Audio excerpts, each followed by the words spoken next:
So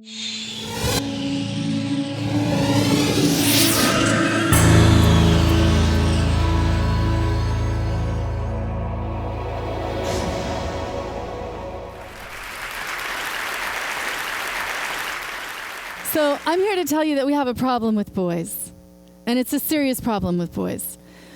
Their culture isn't working in schools, and I'm going to share with you ways that we can think about overcoming that problem. First, I want to start by saying this is a boy, and this is a girl, and this is probably stereotypically what you think of as a boy and a girl. If I essentialize gender for you today, then you can dismiss what I have to say, so I'm not going to do that. I'm not interested in doing that. This is a different kind of boy and a different kind of girl, right? So the point here is that not all boys exist within these rigid boundaries of what we think of as boys and girls. And not all girls exist within those rigid boundaries of what we think of as girls. But in fact, most boys tend to be a certain way and most girls tend to be a certain way. And the point is that for boys, the way that they exist and the culture that they embrace isn't working well in schools now. How do we know that? The 100 Girls Project tells us some really nice statistics. For example, for every 100 girls that are suspended from school, there are 250 boys that are suspended from school. For every 100 girls who are expelled from school, there are 335 boys who are expelled from school. For every 100 girls in special education, there are 217 boys. For every 100 girls with a learning disability, there are 276 boys. For every 100 girls with an emotional disturbance diagnosed, we have 324 boys. And by the way, all of these numbers are significantly higher if you happen to be black, if you happen to be poor, if you happen to exist in an overcrowded school, all right? And if you are a boy, you're 4 times as likely to be diagnosed with ADHD, attention deficit hyperactivity disorder. Now, there is another side to this. And it is important that we recognize that women still need help in school, that salaries are still significantly lower, even when controlled for job types, and that girls have continued to struggle in math and science for years. That's all true. Nothing about that prevents us from paying attention to the literacy needs of our boys between ages 3 and 13. And so we should. In fact, what we ought to do is take a page from their playbook, because the initiatives and programs that have been set in place for women in science and engineering and mathematics are fantastic. They've done a lot of good for girls in these situations, and we ought to be thinking about how we can make that happen for boys too in their younger years. Even in their older years, what we find is that there's still a problem. When we look at the university, 60% of baccalaureate degrees are going to women now, which is a significant shift. And in fact, university administrators are a little uncomfortable about the idea that we may be getting close to 70% female population in universities. This makes university administrators very nervous because girls don't want to go to schools that don't have boys. And so we're starting to see the establishment of men's centers and men's studies to think about how do we engage men in their experiences in the university. If you talk to faculty, they may say, yeah, well, they're playing video games and they're gambling online all night long and they're playing World of Warcraft, and that's affecting their academic achievement, right? Guess what? Video games are not the cause. Video games are a symptom. They were turned off a long time before they got here, all right? So let's talk about why they got turned off when they were between the ages of 3 and 13. There are 3 reasons that I believe that boys are out of sync with the culture of schools today. The first is zero tolerance, right? Kindergarten teacher I know, her son donated all of his toys to her. And when he did, she had to go through and pull out all the little plastic guns, right? You can't have plastic knives and swords and axes and all that kind of thing in a kindergarten classroom. What is it that we're afraid that this young man is going to do with this gun? I mean, really, you know? But here he stands as testament to the fact that you can't roughhouse on the playground today. Now, I'm not advocating for bullies. I'm not suggesting that we need to be, allowing guns and knives into school. But when we say that an Eagle Scout in a high school classroom who has a locked parked car in the parking lot and a penknife in it has to be suspended from school, I think we may have gone a little too far with zero tolerance. Another way that zero tolerance lives itself out is in the writing of boys. In a lot of classrooms today, you're not allowed to write about anything that's violent. You're not allowed to write about anything that has to do with video games. These topics are banned. Boy comes home from school and he says, I hate writing. Why do you hate writing, son? What's wrong with writing? Now I have to write what she tells me to write. Okay, well, what is she telling you to write? Poems. I have to write poems. And little moments in my life. I don't want to write that stuff. All right, well, what do you want to write? What do you want to write about? I want to write about video games. I want to write about leveling up. I want to write about this really interesting world. I want to write about a tornado that comes into our house and blows all the windows out and ruins all the furniture and kills everybody. Right? Okay. You tell a teacher that, and they'll ask you, in all seriousness, should we send this child to the psychologist?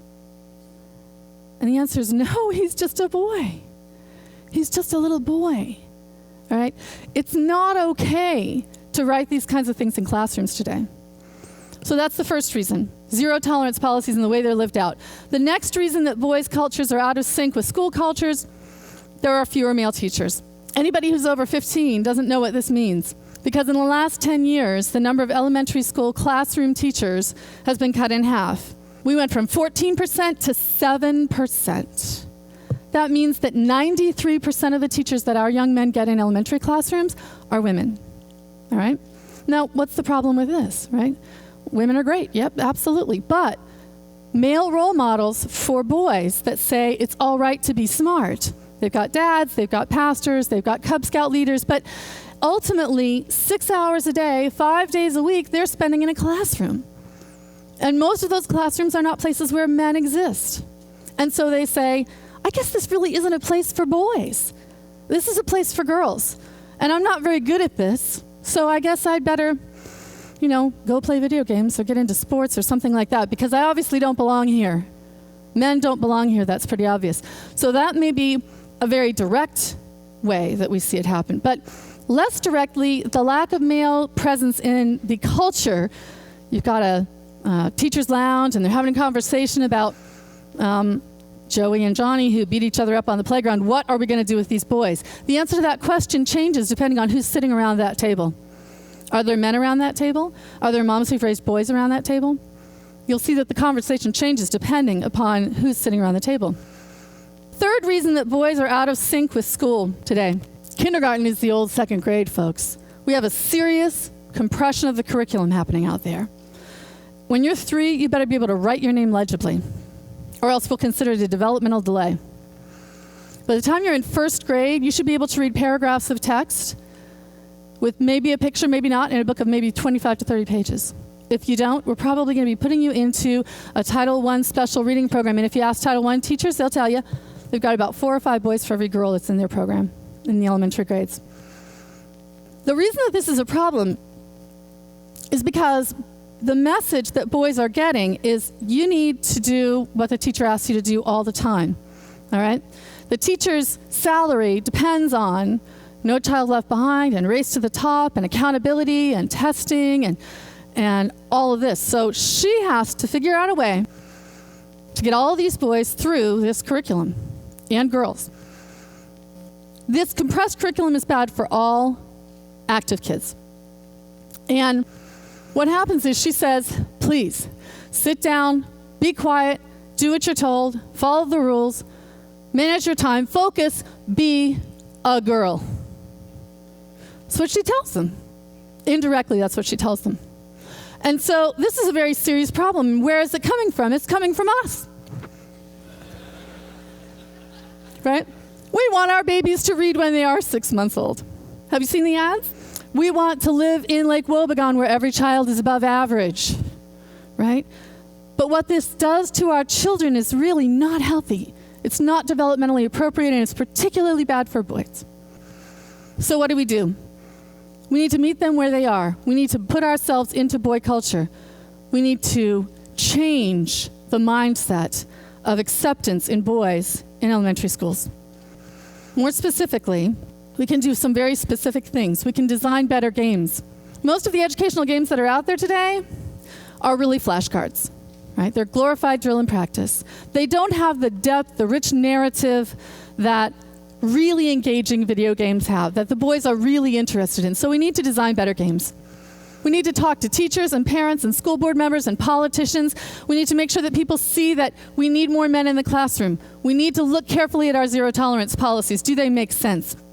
We need to think about how to uncompress this curriculum if we can, trying to bring boys back into a space that is comfortable for them. All of those conversations need to be happening. There are some great examples out there of schools that the New York Times just talked about. A school recently, a game designer from the New School put together a wonderful video gaming school, right? But it only treats a few kids. And so this isn't really very scalable. We have to change the culture and the feelings that politicians and school board members and parents have about the way we accept and what we accept in our schools today. We need to find more money for game design because good games, really good games, cost money, and World of Warcraft has quite a budget.